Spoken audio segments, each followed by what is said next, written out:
All right, welcome everyone. We're Semblance of Sanity. I'm Caleb. I'm Jacob. And we're here for Fruits Basket, Season 2, Episode 14. All right. High school. Mm-hmm. It's a bunch of shenanigans and a bunch of young people that don't know what they're doing. Tomfoolery, even. Mm-hmm. Yes, indeed. But maybe the tomfoolery will cool down a little bit. At least maybe on the Manabe Kakaru side of things. Yeah, here. simmer down to a boil. Mm-hmm. Yeah, Yuki has blown up at him.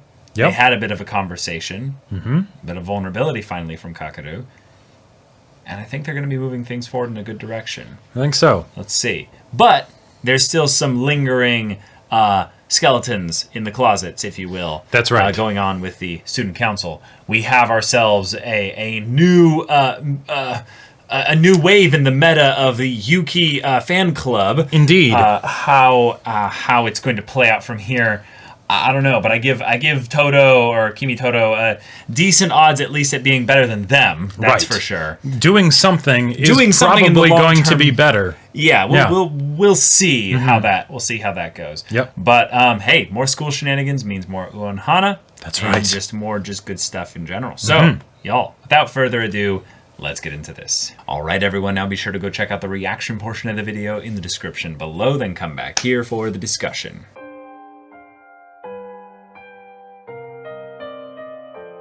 Wow. This episode was very different from a typical Fruits Basket episode. Like it actually progressed like very little, and yet it touched upon a lot. Everything. Like it literally touched upon everything. Like things that didn't even need to be touched upon because we didn't necessarily know that they existed as something to be touched upon. Well, I mean, but like just the idea of like, okay, is this just going to be how they build the second half of the season here, where it's like, okay, we're going to now progress all these plot lines, all these ones that we mentioned here, which is basically everything. We're going to resolve some portion of them by the end of the season, and thus season 3 is going to be like a whole new paradigm. Like maybe, like I could see because there's so many things that they touched upon. Now, obviously, the main deal here is the Hatsuharu and Rin situation. Yep. That's a really cool thing to focus on because, for one, their relationship is one that feels like it would have been like one of those cutesy, like, you know, grade schooler kind of relationships where it's like, oh yeah, they dated. Right. Hatsuharu's 14 now, 15 now, so... Yeah, but do you think Hatsuharu does anything half-assed? No. Nah. He's dating somebody, it's the most, like, serious and, like... Oh, yes indeed. Like the way he was like he's practically like unbuttoned his shirt, but it was buttoned at just like the very bottom here, you know. And it almost just looked like that was the style of shirt that it was, is that it was just a shirt that went real low. Like, but okay. All right. Rin reveals some new dynamics here. Obviously, Yuki had some visitors. But the idea is that's what he had, just visitors. And they weren't even supposed to be there. They weren't even supposed to be there.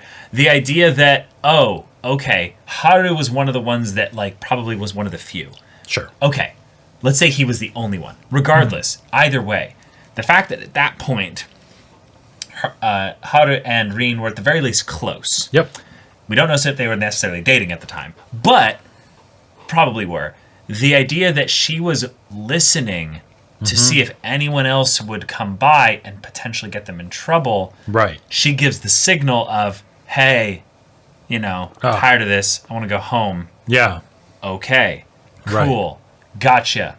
That's a really, really like interesting way in which we're seeing kind of how the family has resisted Akito without directly going against him. It's a fun way to bring up again the idea that while Akito is like a god, he is not omniscient, he is not omnipresent, and he is not omnipotent. He has ways in which people have been scheming around his back, maneuvering around his machinations, what have you, and this is one of those examples. So at the very least, Haru is close to Yuki because he cares about Yuki, and he spent a lot of time showing that he cared about Yuki. Like, a lot. More than probably most, if not all, of the Soma family. Yeah. Really cool thing to bring up, but then the idea that Rin, like you were saying, she might have been wanted to be caught by Yuki there, so she could pass this Right. kind of stuff along. Yeah, and like I was during the reaction, I was like, "Oh, Yuki actually caught up to her." Huh. Yeah, At some point later, maybe I'll make a joke about how he was able to, catch a horse on foot.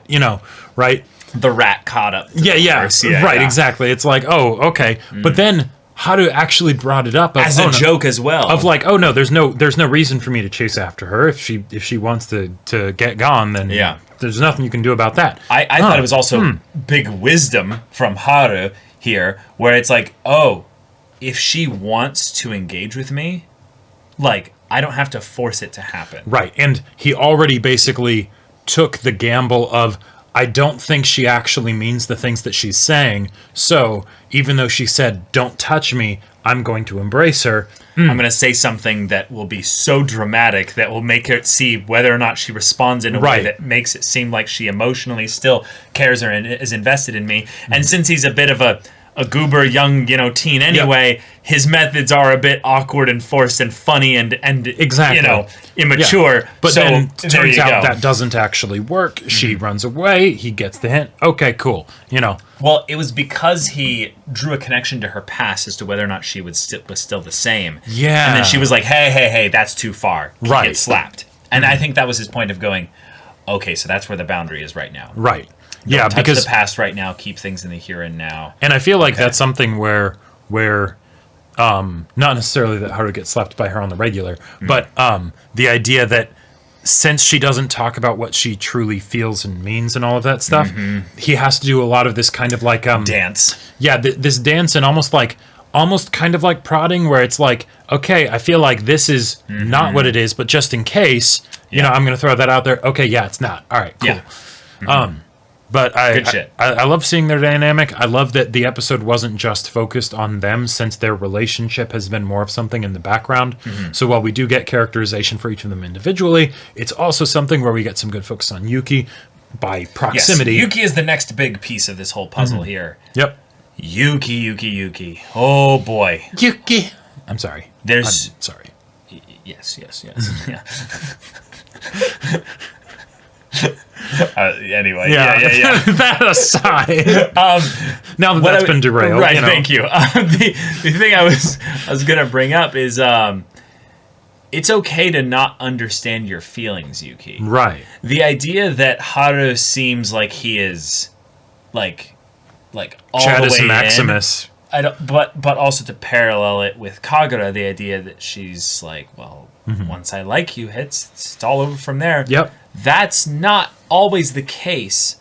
No. There's going to be times where you're like, I like Toru. Wait, do I really like Toru? Or am I just playing up this persona that likes Toru? Right. Oh. Am I trying to okay? charm her as thanks, since the girls at school seem to like it so much when I charm them or whatever? Yeah, exactly. Am I okay with her and Kyo being together? Yeah.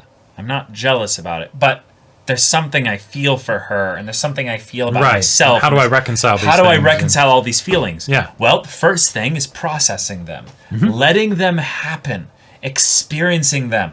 And maybe if you're an external processor, which you might end up actually being, Yuki. I actually think that Yuki is a repressed external processor. Sure, and that's just it's he's been traumatized out of it because of the Akito. Right. Being in the room, he was forced to internally process, but external processing might end up being really helpful for him. Yeah, and it might just be a season thing where you might need a time where you... Right, you need to do it every once in a while. Yeah, that totally makes sense. Yep. But Kagura was really helpful. She gave a lot of good insights into this whole situation, which pointed Yuki in the direction that bumped him into Haru. Right. But she kind of brought up an interesting thing here. The idea that she's like, oh, shit, what I said affected Kyo. Right. And I didn't want that. I did not want that. Even with Toru, oh. Damn it. Well, now I feel... Yeah. No, I'm fine. It's going to be okay. The idea that Kagura, feeling for Kyo, and then by extension feeling for Toru as well, didn't just throw her life out of order because she needs to take care of their feelings. Right. She lives for herself first, and then from that well that she's digging for herself, pour some out for her friends and for those that she cares about. See, Yuki, this is the thing that is really noble about you, but also it's the same flaw that Toru has at times. Right, and you don't like it when you see Toru do it, so, you know. Right, he's basically looking at the water he's pouring out of his own well, and he's like, it's too dirty for anybody. Nobody deserves to drink this water. And the answer is, yes, Yuki, that's exactly right. If you're going to dig up dirty water, very few people will want to drink it. That doesn't mean that you're awful. That just means you need to spend a little bit more time fixing up your well. That's not a problem. That's not selfish. Yeah, you can do love and relationships and communication and stuff poorly. It's just the idea that at times you need to do some maintenance on your well. Are you going to like kiss someone without brushing your teeth? Are you some kind of monster? You know? like it's just the kind of stuff where it's like, oh, buddy, this is so good that you're learning this, but it's so sad that you have to learn this all the way now because of how fucked the whole life situation was because of, God, the whole thing. So, all right, cool. But you're learning it now, and that's what matters. So... It's amazing. Way to go, dude. It's amazing just having Haru, the one who's 15 or what have you, be like acting like he's 22 almost. Just like, let's just say there's a reason, not just because of his looks and his drip, that the college girls were like, oh, he looks old and mature, you know, right? Like, because the way that Haru carries himself, it's just is that just something that goes along with being the ox spirit, you know? Unless he's dark Haru, and then it's just like, oh god, there's the teenager. No, see, that's what he did. He separated all the angsty, immature teenager stuff into one half of himself. I mean, like, this show's got to go into that eventually, right? Maybe. I don't know. Kind of reasons why people would do that. Yeah, because it could totally... Even if it's absolutely a subconscious thing, you know? Well, right. And it could also totally just be, like, part of his, like, cool persona, like Hana with her waves and things like that, right? And, you know... Who knows how much the show wants to go into that. I just love that he never went into Dark Haru here the entire episode. No, he rarely does. Like, usually it's just when he sees someone else, like, you know, about to be attacked or something. But I wonder why. Yeah. All right. Well, we got a parent-teacher conference. Shigure is going to be the daddy for you, Toru, which is of course hilarious. Of course he is. Because there's the Shigure wants to go back to a high school, which, you know, he might you know, not be someone you'd want at a high school. Well, and also he loves the idea, and I'm so glad that this was brought up, of just the look of frustration on Mayu's face. Yes, that idea of just the great teacher being like, yes, why the fuck are you Toru here? Fuck me, you know? And he's just like, hey, that's worth $1 million right there. Exactly, your anguish sustains me. Yes.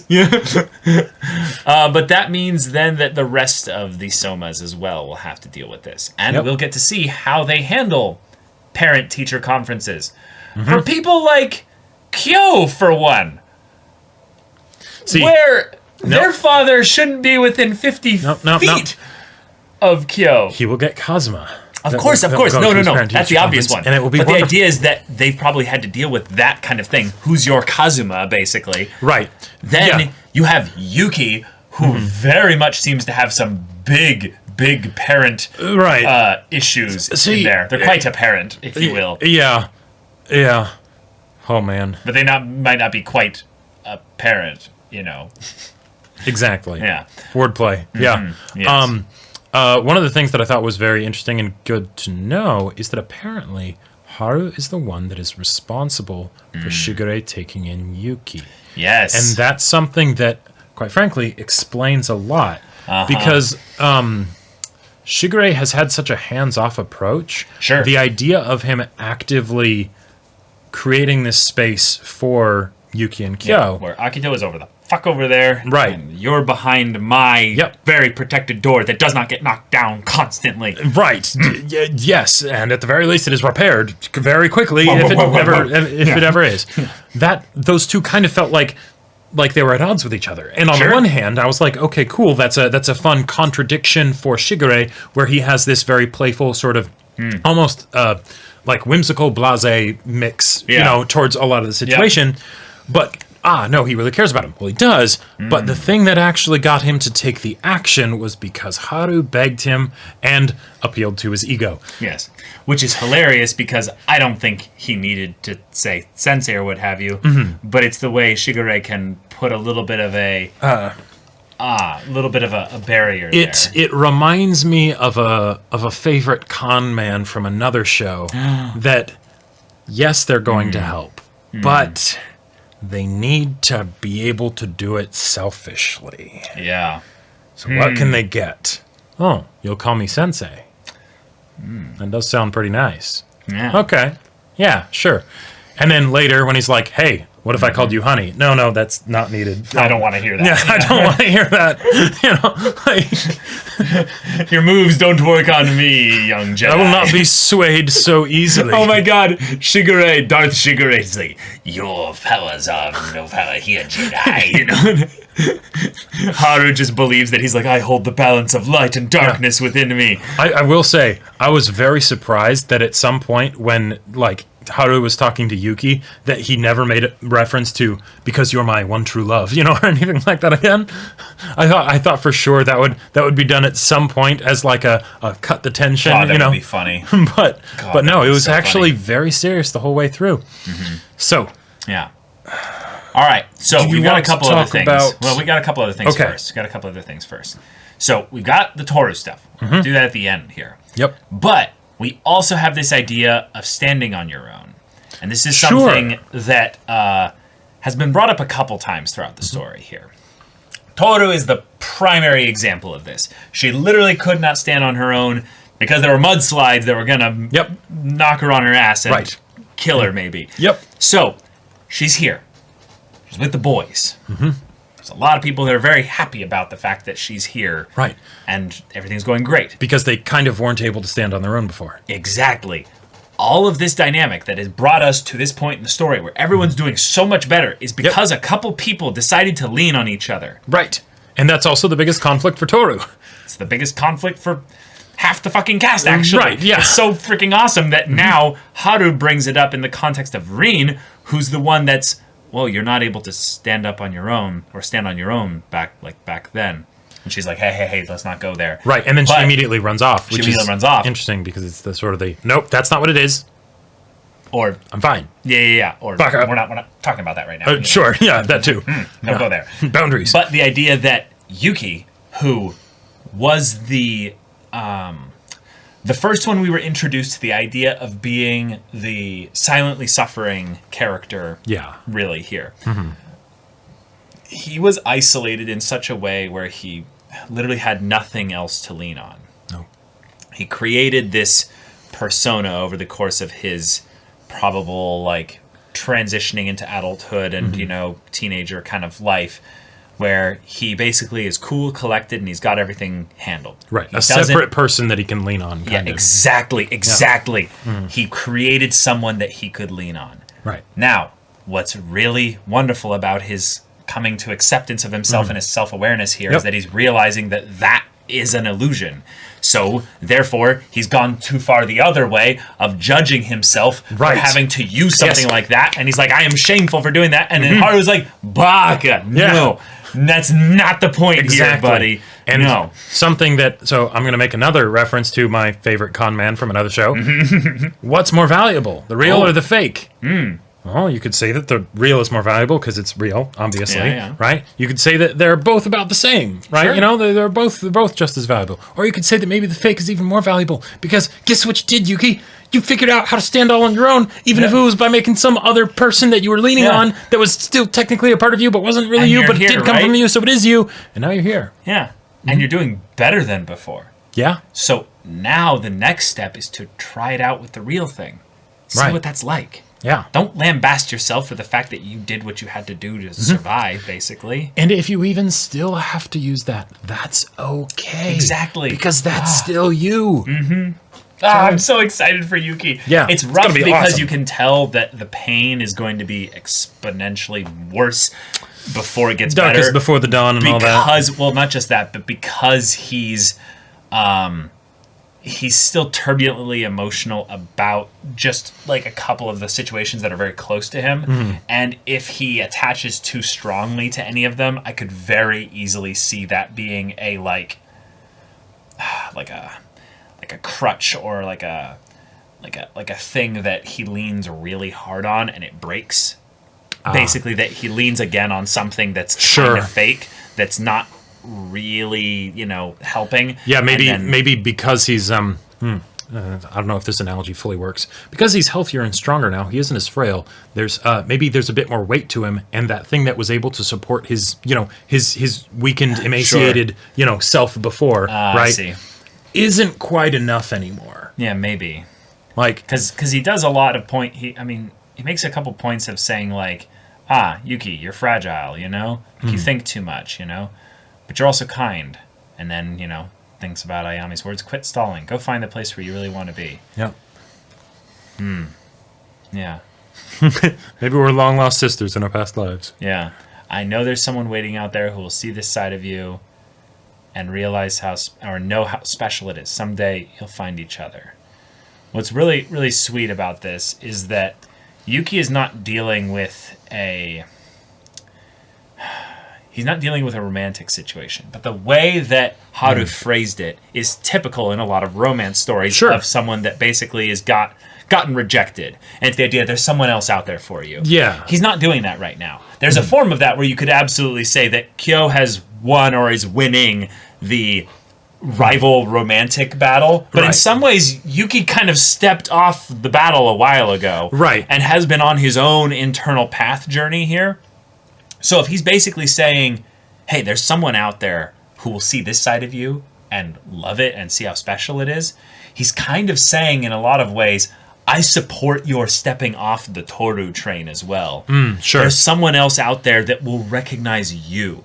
Because in some ways, you might need to reset things so far with Toru that you don't use any of the previous connection points that you've done like thus far to get to know her again. And I could definitely see that happening because I still do think that like if Toru ends up with anybody by the end of this series, I still think it'll be Yuki. I think there's a decent chance of it being Kyo, but I don't know, man. I kind of like this Yuki on his own thing. No. I prefer personally, like not just because I ship Kyo and Toru and all that stuff, and I want to see something that's less traditional, Yeah. I think that's the one I personally prefer because I love the stuff that's happening with Yuki right now. Yeah. And Yuki does not need to be in a relationship with somebody at the end of the story. Now the thing is, and the thing that you were bringing up about how the stuff that Haru was saying is often something used in romance is because when that's used the best, in my opinion,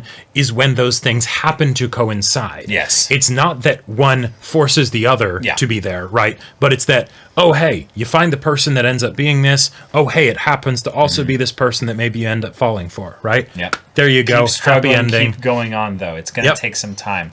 The idea, though, that there's, like, in some ways, a happy ending out there for you, but it's beyond a struggle, is just a really like realistically helpful form of advice, basically saying that just because you're struggling doesn't mean that you're spinning your wheels. It can mean that. It absolutely can mean that. But it doesn't necessarily have to mean that. Right. And a lot of what you're doing right now, and that's why he was affirming, I think, so much the student council stuff, is he's like, you're making really good progress. Yeah. As an outsider looking in who cares about you, but also has a pretty good, cold, logical perspective at times, Haru can basically be like, what are you doing? Or also like, bro, why is this a problem? Stuff. Yeah, you're doing great. You're doing great. Yeah, to an analogy that someone used for me once that ended up being really helpful is a rocket can't leave the ground from zero. It has to build up the thrust first and actually be held down so that way it can get to the point where it can actually, achieve liftoff, right? Okay. Yuki right here is not moving in any way that he can see, right? And it frustrates him, right? Yeah. It makes sense. Yeah. But if you compare yourself, if he were to compare himself to where he used to be, he's doing far better. far better, right? Yeah. But he's not quite where he wants to be yet, Because right? he's not pretending he's a fish right now. Exactly. He's Yuki. Yep. And when he sees other people that have progressed farther than him or are at places where he wishes he could be in certain areas of his life, Sure. he ends up seeing that and getting kind of jealous, right? Oh, man, I wish I could be so confidently in love like that, right? Well, doesn't mean you're not on the way there, Yeah. right? So good. So, All right. So Toru's Yeah. dad has been most likely removed from her memory on some level. Not that he existed or not, but some aspects of him, or at the very Right. least, maybe even what he looks like. Because this is the thing that's kind of crazy here. Never heard the name Katsuya before. Nope. I went and looked at our notes. Never heard that name before. and if by we any have- chance we're wrong, let us know. Whatever, but, you know. But yeah, the fact that we are actually getting Toru's dad It's being brought up very, here. very overt in a way that's like, hey, the story is focusing on this now. Yeah. We're like, oh shit. All Right. this stuff with Hiro being like, Oh, yeah. why do you only mention your mother? All this stuff with the setup for hypnosis. Right. The idea that, well, there's these people in Toru's life that have knowledge of stuff of Toru's past that they're very not clearly sharing. had memory alterations done to. Right. And so Yeah. because the thing is that up until now, Toru's dad was kind of a black hole in the story. And that's just fine because it seemed Just a void. It more seemed a void, right? That's It wasn't that's a better, sucking anything into Right. it, No, yeah, you know? that's a better analogy. But gave very much the impression to me just that it's her dad was maybe a bit of a deadbeat, ended up splitting off, whatever, right? Yeah. Not going to be important. But the distant father figure for the main character of an anime, that's generally a thing that, often has a lot of Yeah. importance. Oh, all of a sudden she's going to grandpa's. I wonder why. Will that have any Parent-teacher plot? conference stuff, Yeah, Ooh. right. Is there any way that this could have ramifications, or is it just a happy little visit? No, it is. No, it's 100% very foreshadowing. It's very Yeah. important. It's something the show is blaring at us with. And like, we didn't see alarm the whistles and face, which everything. is another thing that's interesting because usually when that happens, that's because either it's done for like scary, ominous effect, or a la dramatic reveal. Ozai from Airbender, or dramatic reveal because you might recognize it. Yeah. and And that's the hairstyle, interesting. The hairstyle and the color had a bit of a Hattori look. It did. There's the possibility that it is someone at least connected to the Somas. I think that is extremely likely. Right. That it's whatever the connection is is. somehow. Yeah. So we'll see. Yeah. There was a A vibe you got. Yeah, there was a thought that popped into my head that I Yes. don't think is necessarily the case, but I wanted to bring it up because Mm-hmm. I was like, oh, what if that's Hattori? And then I was like, well, Hattori really would seem I to don't know. have like Yeah. like It that. doesn't make sense, He's had a right? pretty packed life with people forgetting him and all that stuff. We just anyways, kind of finished right? his story a little bit. Right. Like why? Well, let Why him open rest. that up again, you Yeah, know? exactly. Right. Who else would it be? Yeah, and then I was like, well, who else has dark hair and like really like black hair in this show? Akito. Obviously, it's not Akito. But is there any possibility that it could be someone connected to Akito? Totally could. One of Because the we've been feeling the thematic parallels of the light and dark aspect, and there's very much a feeling I've gotten that those two are diametrically opposed. Oh, They yeah. are, they are. Right, thematically Yeah. and potentially more so than that. And Yeah. and the crazy thought that came into my head is, what if that was like Akito's dad, for instance, right? And then that could be fit. potentially a reason why Toru in particular he hates more than the random other person that might be in Sure. there, right? Like, And then also the idea then that a lot of these people have this very unique relationship interaction with Toru. yeah. And I just want to throw out something that it's cool that that's your theory. I did not think of that. That did not come into my head. It only popped into my mind because I was searching for stuff that wasn't Hattori. Right. I have no idea who, even remotely could be her dad. I really hope it's not someone that's, Some random new character or whatever. Well, no. Just someone that, we already know right now. Like, Oh, gotcha. I don't really feel like any of them fit the bill. I feel like that would have come out in their interactions with Toru. If Hattori's Right. like, yes, you are also secretly my child, you know? Like, yes, I guess you're right in that I would kind of prefer to be a brand new character, but if it isn't, that's fine. But the idea of if it was Akito's father, there's a couple things that could be actually rather interesting there, in that maybe, on some level, Toru was this close to becoming Akito. right, which would And be... the idea is that Akito's like just situation, what have you, is something where it's like, it gives me vibes of another story with a very similar twist at stuff with siblings separated at birth that then created very different That- kind of setups there. Also involved a dark-haired situation, but maybe a less positive mother. No, these were both blondes, if you know what story I'm talking about now. Okay, now I'm thinking... Yeah, okay. Yeah. Anyway, I don't want to spoil it, but basically, if Toru had things changed in a way, where she didn't basically get put into the situation that Akito got put into, there could be some crossover in the vibe/role that Akito fills for the Zodiacs, that the Zodiacs kind of regard Toru. And that could also make there be this thing of where this is why Toru is the only one that can Break the curse. defeat Akito. Sure. I mean... So I like the idea. I don't feel like... I feel like there's some problems with it, but... Yeah. There's a couple problems I have with it. But the idea that we're now kind of having it really pointed at that Toru has had her memory messed with through Hattori's hypnosis and with this regard.